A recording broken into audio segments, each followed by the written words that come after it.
Prologue.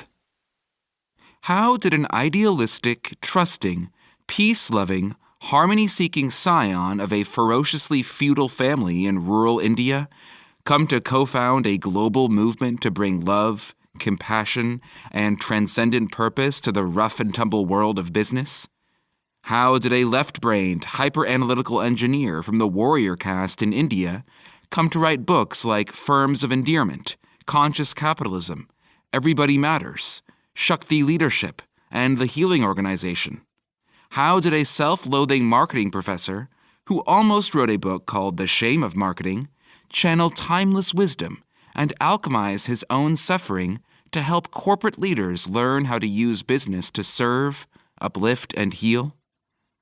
What is most personal is most universal. The truth of this phrase from Carl Rogers struck me in 2018 as I was working on The Healing Organization, awakening the conscience of business to help save the world. I shared very little of my own life journey in the book, limiting it to a few reflections in the prologue. In all my earlier books, I hadn't referred to my personal experiences at all. But I now realize that the books that had the most profound impact on me were those in which the author shared deeply from their own life journey.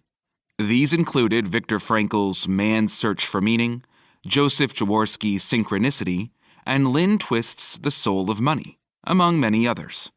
I also realized that two of my own books that have had the greatest impact were built in part around the stories of two individuals. Conscious Capitalism wove in the journey of Whole Foods founder John Mackey, and Everybody Matters was in part about Bob Chapman's life story and the personal awakenings that led him to become a truly human leader. My book, Firms of Endearment, my on-ramp to the world of more human-centered business, reflected my evolving personal consciousness and beliefs about life, business, and leadership. But I studiously avoided using the I pronoun even in that book. I am an academic, after all, and am supposed to not inject my biases into works that are meant to illuminate objective truths. I also thought of myself as an intensely private person, and believed that my life experiences were mine and mine alone, to learn from and transcend if I could. I now feel ready and called on to share my personal story. While I have worked to help heal the world of business, this book is my journey home to myself. I have written it for my children and others who may struggle to understand themselves and decipher what their life is really about. My family history on my father's side is dark. The feudal system I grew up in was profoundly abusive. It has not been easy to write about, but I have learned that what we fear confronting the most is what needs the deepest healing. As the estimable Mr. Fred Rogers taught us, anything that is human is mentionable, and anything that is mentionable can be more manageable.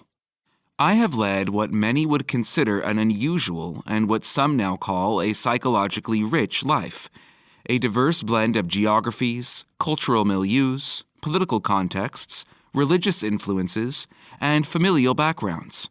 The hard-won wisdom and insights I've gained in life are not just for my benefit. I have learned lessons I believe it would be selfish not to share. The year 2018 was my year of metamorphosis.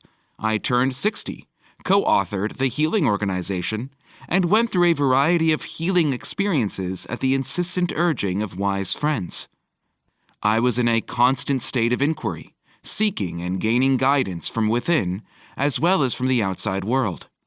I experienced frequent awakenings and received wisdom so abundantly that I could barely keep up, filling up notebook after notebook. Unexpected teachers showed up in my life, and I was given many opportunities for further learning and growth. Why did it take until I turned 60 for some basic truths to be revealed to me? I remained unconscious for so long because I was stuck in the past and was carrying many unhealed wounds. I did work that was meaningful in a joyless way. I was running on fumes, sourcing the fuel for my work from the praise and gratitude of strangers.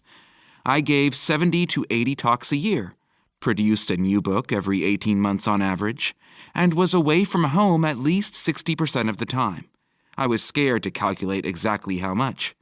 I was always on the run. I had no idea what I was running away from or toward.